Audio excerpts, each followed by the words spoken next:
Presented by Rajaji Films.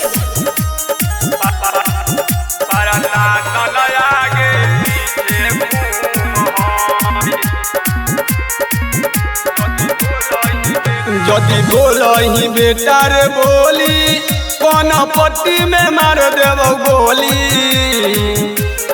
रे बेटा सुन। जदि बोलही बेटा रे बोली कौन पट्टी में मार देव गोली। पूरे बयताली में खाली यादव के चल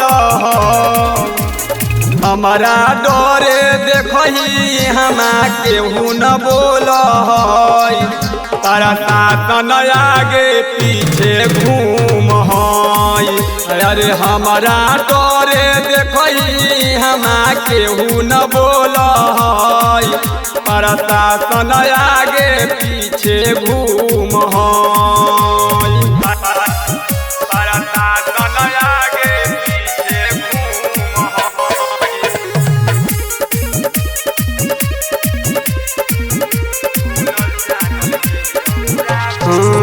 चुनल चानल ही राघो उड़ के बादमा सरे हमरे सिखाइल गुंडा बन है तो बाजरे। हमारा साथ में रह एक पर एक शूटर रे मारी मारी बेटा तो बना देबऊ कबूतर रे।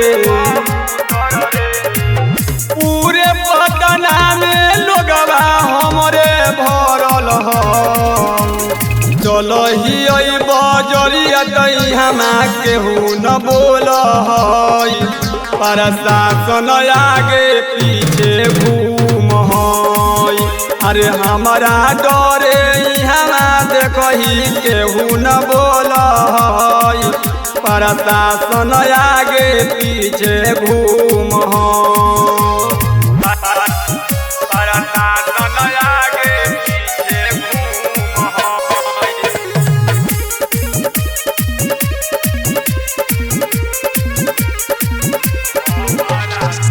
हमारा से जदि तू लीहे न पंगारे मत मरत तोरा के गार देबो जिंदा रे।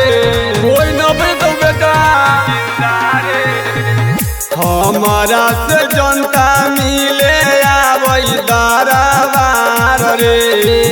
नाम सुन के मफिया लोग के लग गेलई बोकार रे।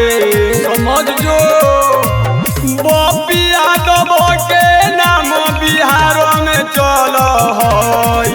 अरे बान ही मुरे थवाई हमा केहू न बोल प्रशासन आगे पीछे घूम है।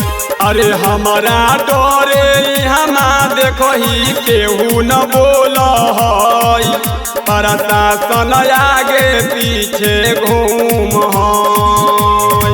Rajaji Recording Studio, Paharpur, Raghopur, Vaishali।